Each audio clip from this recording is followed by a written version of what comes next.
Good morning. So ano nga ba yung mga beneficiaries, documents, or requirements na dadalhin during interview?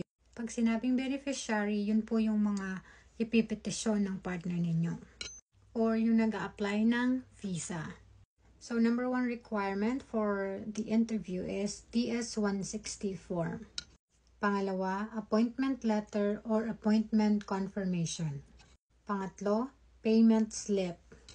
So, ano ba yung payment slip? Yun po yung galing sa RCBC Bank nung pagbayad nyo po ng visa fee. Pang-apat, NVC letter with case number. Pang-lima, NOAA 1. Pang-anim, NOAA 2. Pang-pito, 2x2 pictures. Pang-walo, passport. Pang-siyam, birth certificate na galing sa PSA. Pang-sampo, certificate of no marriage kung single. Number 11, NBI.